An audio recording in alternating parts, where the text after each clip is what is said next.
Hey everyone, सक्षम here back again with another video। और आज इस वीडियो में हम बात करेंगे AI/ML के बारे में, यानी आर्टिफिशियल इंटेलिजेंस और मशीन लर्निंग।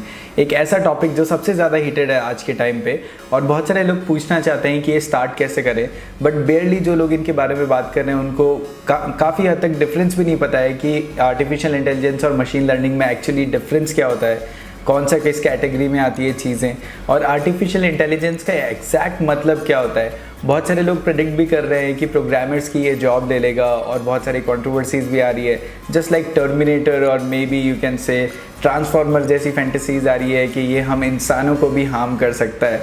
तो वो सारी चीज़ों के बारे में हम बात करेंगे इस वीडियो के अंदर, but first let's roll the intro.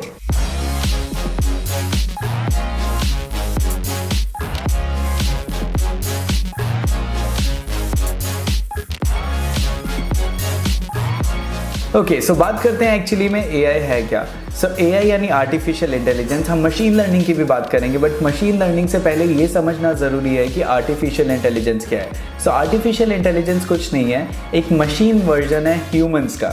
यानी अगर हम बात करते हैं, देखते हैं, ये सारी चीज़ें जितने भी प्रोसेस एक ह्यूमन करता है उसको हमने डिवाइड कर दिया है आर्टिफिशियल इंटेलिजेंस के अंदर। सो एक बार सारे ह्यूमन प्रोसेसेस को पढ़ते हैं और देखते हैं कि उसको आर्टिफिशियल इंटेलिजेंस ने कैसे डाइवर्स किया है।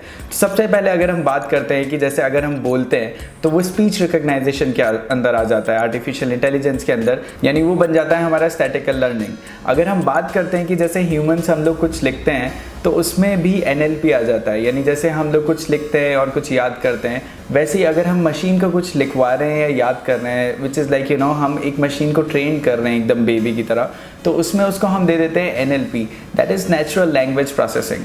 तो ऐसे करके सारे प्रोसेसेस हमने बांटे हैं। अगर थोड़े और प्रोसेस की हम बात करें तो जैसे अगर और बात करते हैं कि जैसे एक ह्यूमन होता है, वो एक कोई भी चीज़ देखता है, यानी कोई भी एक इमेज देखता है, तो फिर उसके बारे में वो सोचता है और फिर उसको आइडेंटिफाई करके बताता है कि ये इमेज है क्या। वैसे ही अगर उसका आर्टिफिशियल इंटेलिजेंस का वर्जन लें हम इमेज का, तो फिर उसे हम बोल देते हैं इमेज प्रोसेसिंग। इमेज प्रोसेसिंग पे एक गूगल का ऐप भी आया था काफ़ी टाइम पहले, जो कि फ्लॉप रहा था। उसमें उन लोगों ने ऐसा कॉन्सेप्ट निकाला था कि हम लोग कैफ़ेज़ के सामने अगर कुछ स्कैन कर देंगे तो वो सारी रेटिंग दे देगा उसके बारे में कि इस कैफ़ेज़ की अभी तक कितनी रेटिंग आई है, कितनी नहीं आई है। बट वो ऐप आई थी अभी से 1-1.5 साल पहले, जो कि एक फ्लॉप शो रही थी, इसलिए वो अभी तक डिसकंटिन्यू रह गई है, ज़्यादा इसको लोग यूज़ नहीं कर रहे हैं। अगर हम थोड़ा सा आगे बढ़े, जैसे अगर ह्यूमन चलता है तो चलने के अंदर सारे प्रोसेस होती है, अपने आसपास के एनवायरनमेंट को देख के वो चीज़ें समझता है और मूव करता है आगे, तो उसकी ब्रांच को AI के अंदर में हमने बोल दिया है रोबोटिक्स। अगर हम बात करें एक और ह्यूमन बिहेवियर की, जो होता है पैटर्न्स को देखना। सो अगर हमें कुछ पैटर्न हमें देखना है या उसे समझना है तो उसको हमने AI की भाषा में बोल दिया है पैटर्न रिकग्निशन। तो ये सारी ब्रांचेस है AI की जिसके बारे में अभी मैं बात कर रहा हूँ। बट ये सारे प्रोसेस एक्चुअली में रिकग्नाइज कराने के लिए, जैसे छोटे बच्चों को पहले जैसे बचपन में सारे बच्चों को हम लोग ट्रेन करते हैं कि ये एप्पल है या ये कार है मे बी, वैसे ही हमें मशीन्स को भी ट्रेन करना पड़ता है। तो मशीन को ट्रेन करने के लिए हमें काफ़ी बड़ा डेटा सेट देना पड़ता है। उस डेटा सेट देकर हम कोई भी काम करवा रहे हैं मशीन को, उससे हम लोग बोलते हैं एक्चुअली में मशीन लर्निंग। सो ये बहुत बड़ा डिफरेंस है। मशीन लर्निंग एक AI की ही ब्रांच है जिसको हम लोग आगे एग्जीक्यूट करते हैं और बहुत सारी चीज़ों में ट्रेन करते हैं एक मशीन को, बट अनडाउटेडली ह्यूमन से ज़्यादा फास्ट होता है मशीन लर्निंग के अंदर जितने भी हम लोग प्रोडक्ट बनाते हैं, क्योंकि मशीन्स ज़्यादा डेटा सेट ज़्यादा स्पीड से प्रोसेस कर सकती है और बहुत सारा डेटा रख सकती है। अब मशीन लर्निंग की एक बहुत ही ज़्यादा फेमस ब्रांच है जिसमें अगर हम दोबारा से ह्यूमन का एग्जाम्पल लेते हैं, जैसे हमारा ब्रेन होता है, तो अगर ब्रेन को मान लो कि हमें कुछ ब्रेन को ट्रेन करना है या कुछ याद रखना है या हमें कोई पैटर्न याद करना है अप टू डाउन, या जैसे अपन बच्चों को बचपन में सिखाते हैं 1 2 3 4 काउंटिंग, फिर उल्टी काउंटिंग भी सिखाते हैं, या top to left, left to right, ये सारी चीज़ें भी हम लोग बचपन में सिखाते हैं। तो ये एक्चुअली हमारा ब्रेन याद रख सकता है, और ये ब्रेन ये सारी चीज़ें याद रखता है न्यूरॉन्स की हेल्प से। सो अगर हम मशीन की बात करें, इसको हम मशीन के अंदर कन्वर्ट करें, तो मशीन के अंदर इसका नाम दे दिया है न्यूरल नेटवर्क, यानी उसको हम डीप लर्निंग भी बोलते हैं। तो ये सारी चीज़ें हैं जो न्यूरल नेटवर्क और डीप लर्निंग में भी काफ़ी काम हो रहा है और काफ़ी रिसर्च भी चल रही है अभी तक भी, और इसकी बहुत सारी लाइब्रेरीज भी एक्चुअली में अवेलेबल है जिसके बारे में हम बात करेंगे अभी थोड़ी देर में। बट हम लोग ये चीज़ काफ़ी सुनते हैं कि ये हमारी मशीन है, AI यूज़ कर रही है। आजकल के जितने ब्रांड्स हैं वो सारी चीज़ें कैसे भी करके AI को लेके आ रहे हैं कि हमारी ये जो मोबाइल फ़ोन है ये AI यूज़ कर रहा है, या मे भी कुछ लोगों की मशीन से AI यूज़ कर रही है, ऐसा बहुत सारी कंपनीज क्लेम कर रही है। तो ये एक्चुअली AI कैसे वो लोग क्लेम कर सकते हैं कि वो AI यूज़ कर रहे हैं?